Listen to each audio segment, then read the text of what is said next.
The dining room was perfectly quiet as my family gathered around the mahogany table for what was supposed to be a joyous planning dinner. I had spent the entire afternoon roasting a chicken and preparing side dishes, excited to finalize the details of the upcoming summer trip.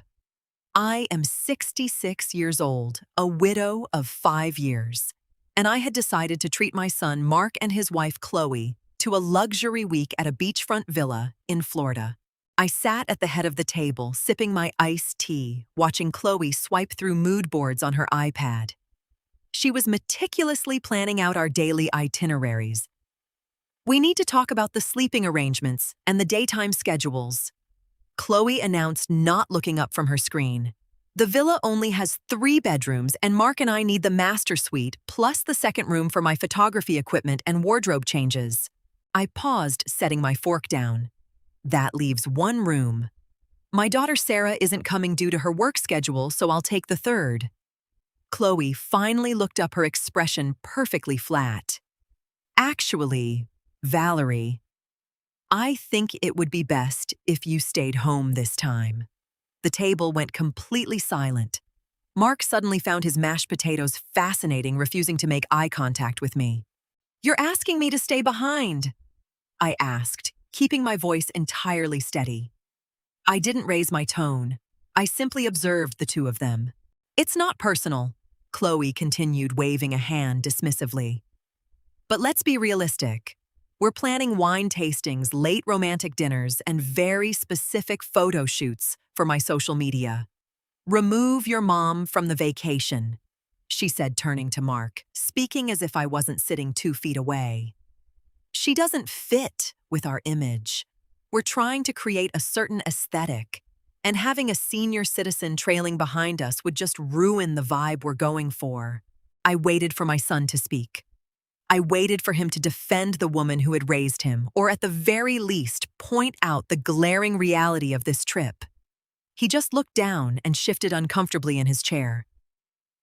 "Mom, maybe Chloe is right. It's going to be a lot of walking. You might be more comfortable here." I didn't cry. I didn't yell.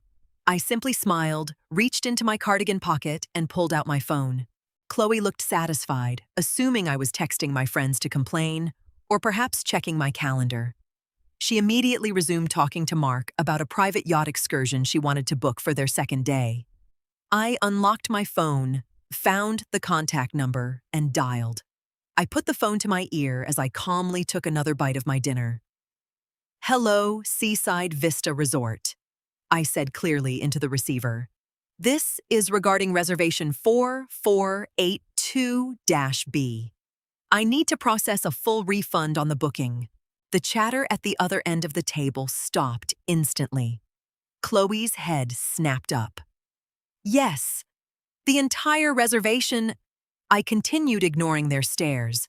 "The villa rental, the welcome packages, all of it. A family matter has come up. Yes, I understand the small cancellation fee. Please proceed with processing the refund for the remaining amount." "What are you doing?" Mark demanded, his face flushing red. I held up one finger to him, finishing my conversation with the resort representative. "Thank you. Have a wonderful evening." I ended the call and tapped the screen a few times to open my mobile banking app. I slid my phone across the smooth wood of the dining table until it stopped right in front of Chloe's plate. The transaction history was clearly visible on the bright screen. "Refund what?" Chloe stammered, looking at the phone. "That is a $3,000 deposit to Seaside Vista Resort with my name on the payment," I explained, leaning back in my chair. "The remaining $9,000 was due next Tuesday. I was going to pay that too." Chloe's face went completely pale. "You paid for the villa." "The villa, the transfers, the welcome dinner?" "All of it," I replied, my voice completely devoid of anger. "I wanted to do something special for you both. I was covering everything." Mark looked panicked. "Wait a minute, Mom. You can't just cancel it. We've been planning this for months. Chloe bought a whole new wardrobe." "You have been planning," I corrected him gently. "But I was paying." And since I don't fit your aesthetic, I assumed you'd prefer to make your own financial arrangements. This is insane, Mark sputtered, pushing his chair back. You're canceling our entire vacation because Chloe made a practical suggestion about the itinerary. Chloe didn't make a suggestion, I replied, collecting the empty salad bowl from the center of the table. She told you to remove me from a trip I was funding because my age ruins her image, and you sat there and let her. Chloe's hands were shaking as she reached for her water glass. I didn't know you were paying for it, Valerie. Mark told me he was handling the bookings. I looked at my son, who immediately looked away again. He had taken the credit for my generosity to impress his wife. Well, now you know, I said, standing up. I gathered my plate and glass. The reservation will be officially canceled by tomorrow morning. The refund is processing. Call them back. Chloe demanded, her panic turning into sharp entitlement. Tell them it was a mistake. We already requested the time off work. You can't do this to us. It wasn't a mistake, I answered, walking toward the kitchen. You made it exceptionally clear that I am not welcome. I am simply respecting your boundaries by ensuring I won't be somewhere I don't fit in. I expect you to respect mine. I turned on the faucet and began rinsing the dishes. Mark followed me into the kitchen, his voice taking on a pleading tone. Mom, come on. Let's just sit down and adjust the plans. We can make it work. We'll plan a dinner for just the three of us one night. I turned off the water and dried my hands on a towel. The trip is canceled, Mark. You are both welcome to finish your dinner, but when you are done, I would like you to leave. I have a long evening ahead of me. I didn't wait for his response. I walked out of the kitchen, down the hallway, and into my master bedroom, shutting the door quietly behind me with a firm click. My phone began buzzing frantically about 10 minutes after I heard the front door close. First texts from Mark, then a lengthy, highly formatted paragraph from Chloe, explaining how misunderstood her words were and how my reaction was disproportionate. I didn't reply to any of them. Instead, I tapped the contact for my daughter, Sarah. She answered on the second ring. Hey, Mom, how was the big planning dinner? She asked, a hint of exhaustion in her voice from her long shift at the hospital. I canceled the Florida trip, I said, sitting down at my vanity. Sarah laughed out loud. Okay, what did Chloe do? I gave her the short version. The demand to be removed, the aesthetic comment, Mark's silence, and the swift cancellation. Good for you, Mom, Sarah said immediately. No hesitation, no coddling. I told you they were going to use you as an ATM for that trip. You were right, I admitted. But I still have this time blocked off, and a rather large vacation budget sitting in my account. I was thinking, you have that accrued vacation time you haven't used in 2 years. How would you feel about a trip, just the two of us? Sarah was quiet for a moment. Are you serious, Mom? I'd love that. But I don't want you spending all that money on me. I'm spending it on us, I corrected her. Where have you always wanted to go? We spent the next hour looking at options on our tablets while on speakerphone.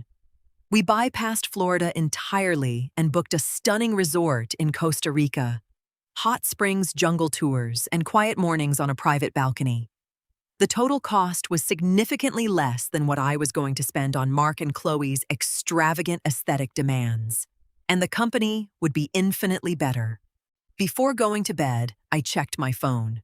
There were 14 missed messages in the family group chat. Mark was demanding I fix it. Chloe was playing the victim. I swiped the chat to Do Not Disturb, turned off my lamp, and slept better than I had in months. The next morning, I woke up early, brewed a strong pot of coffee, and brought my laptop to the kitchen island. The incident at dinner had cleared a fog from my mind. If Mark and Chloe viewed me merely as a convenient background character to fund their lifestyle, it was time to review exactly how much of their lifestyle I was funding. I opened my bank statements. For years, I had maintained a family approach to certain bills. a habit left over from when Mark was in college. I navigated to my cellular provider's website.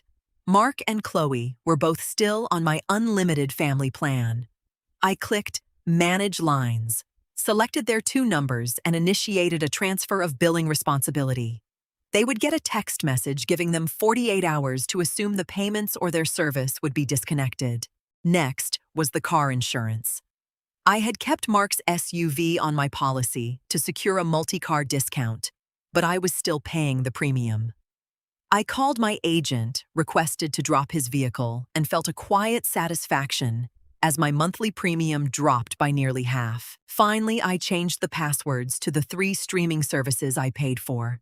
It seemed petty to some, perhaps, but it was a necessary re-establishment of boundaries. I wasn't doing it out of revenge. I was doing it because they were adults who needed to manage their own aesthetics. At 11 a.m., my phone lit up with a text from Mark. "Mom, did you do something to the Verizon account? I just got an alert." I picked up the phone and typed a simple reply. "Yes. I am reviewing my monthly expenses.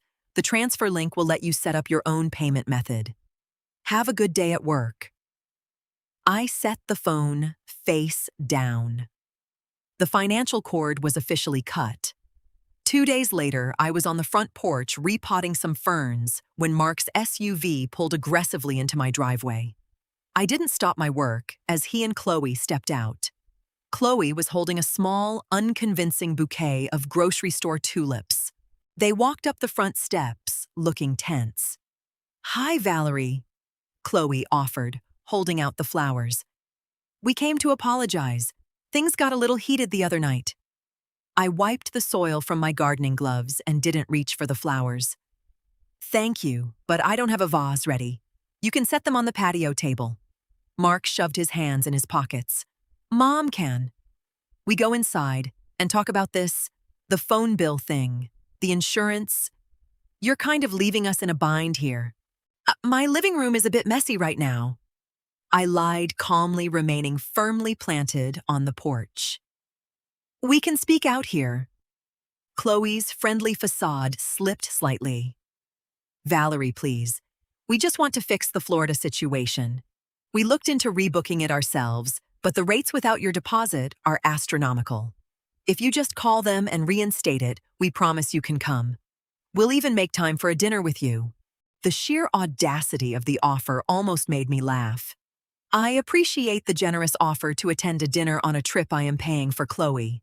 But the Costa Rica trip with Sarah is already booked and non-refundable. Costa Rica. Mark's jaw dropped. "You booked a new trip with Sarah with the money for our vacation." "With my money," I corrected him gently. "For my vacation. Since I didn't fit the image for yours." Chloe scowled, forgetting herself entirely. "You're just doing this to punish us because you're bitter." "I'm not punishing anyone," I replied, picking up my trowel. "I'm just allocating my resources where I am valued. Now, if you'll excuse me, these roots are drying out." Later that afternoon, the hardware store truck arrived. I had scheduled a locksmith. Mark had held a key to my house since my husband passed away. While he rarely visited just to see me, Chloe frequently used that key to drop off boxes of out-of-season clothing, old furniture, and holiday decorations, treating my large garage like her personal rent-free storage unit. Within 30 minutes, the locks on the front, back, and garage doors were changed. The heavy, satisfying click of the new deadbolt felt like a physical weight lifting off my shoulders. I walked into the garage and surveyed the neat stacks of plastic bins labeled with Chloe's neat handwriting, winter sweaters, Halloween decor, college books. I pulled out my phone and booked a local delivery service through an app. 2 young men arrived an hour later with a box truck. I directed them to load every single bin box and piece of furniture that didn't belong to me. I handed the driver Mark and Chloe's apartment address and paid the fee up front, adding a generous tip for the heavy lifting. "Just leave it neatly by their front door if they aren't home," I instructed him. I didn't send a warning text. I didn't write a note. I simply reclaimed my property. For too long, I had allowed my home, my wallet, and my time to be extensions of their convenience. By removing their physical clutter from my space, I was making it explicitly clear that my role as their safety net was permanently retired. When the truck pulled away, I swept the empty garage floor. The space looked huge, clean, and entirely mine. I went inside and began packing my suitcase. Costa Rica was waiting. Sarah and I sat in the airport lounge sipping coffee as we watched the sun rise over the tarmac. The tension of the past week had completely melted away. My bags were checked, my new locks were secure, and my finances were finally my own again. My phone vibrated on the small table between us. Mark's name flashed on the screen. I let it go to voicemail. A minute later, a text came through. "Mom, why are all our storage boxes sitting in the hallway outside our apartment? The landlord is furious. And my key to your house doesn't work. What is going on?" Sarah glanced over at the screen and raised an eyebrow. "You changed the locks and returned their belongings," I said, taking a sip of my coffee. "I decided my garage needed to breathe." Sarah chuckled, shaking her head. "I bet Chloe is losing her mind having to deal with her own clutter." Another text popped up, this one from Chloe in the family group chat. "Valerie, this is incredibly immature. We have nowhere to put this stuff. And Mark's car insurance lapsed because you didn't give us enough warning." I typed a single final reply to the group chat before silencing it for the remainder of the trip. "You were given 48 hours for the phone and insurance. The boxes belong to you. I am boarding a flight now and will be unreachable for a week. Manage your own affairs." I powered the phone completely down and slipped it into my purse. "Ready?" Sarah asked, grabbing her carry-on as our flight was called over the intercom. "More than I have been in years." I smiled, linking my arm through hers. We walked toward the gate, leaving the baggage, both literal and figurative, firmly behind us. Costa Rica was a revelation. We spent our mornings drinking local coffee on a balcony that overlooked a lush emerald rainforest. There was no rushing, no coordinating outfits for someone else's social media, and absolutely no feeling like a burden. We hiked to hidden waterfalls soaked in natural hot volcanic springs and ate incredible dinners where we actually talked to each other. Sarah didn't treat me like a fragile elderly woman or an inconvenience. We traveled as two adults enjoying the world. On the fourth day, we took a sunset catamaran cruise. The sky was burning with pinks and oranges reflecting off the ocean. Sarah snapped a candid photo of me laughing, a glass of sparkling water in my hand, looking relaxed and genuinely happy. "I'm posting this," Sarah declared, typing on her phone. I rarely use social media, but I had an account. When we returned to the hotel Wi-Fi, I opened the app. Sarah had tagged me in the photo with the caption, "Best vacation with my favorite travel partner." No drama, just pure peace. The comments were already rolling in from extended family and friends praising the beautiful view. Then a comment from Chloe appeared. "Looks nice. Shame, Mark and I had to cancel our anniversary trip because of financial misunderstandings." I stared at the comment.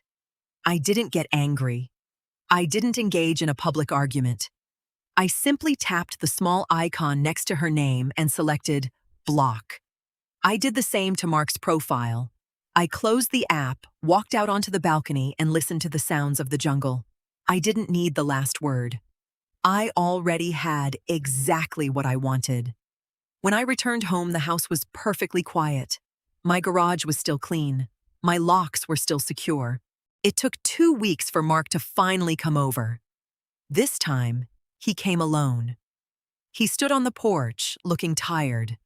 I opened the door, but kept the screen shut between us. "Can I come in, Mom?" he asked.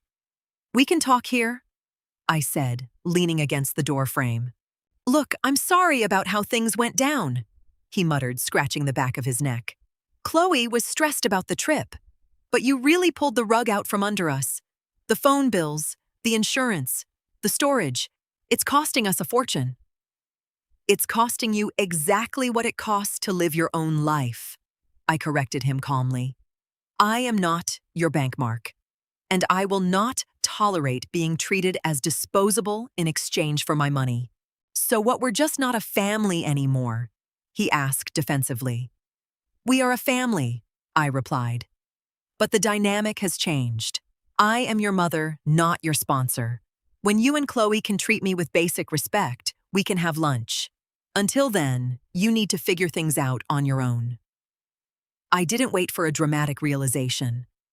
I softly closed the front door and locked the deadbolt. Walking into my kitchen, I felt lighter than I had in a decade.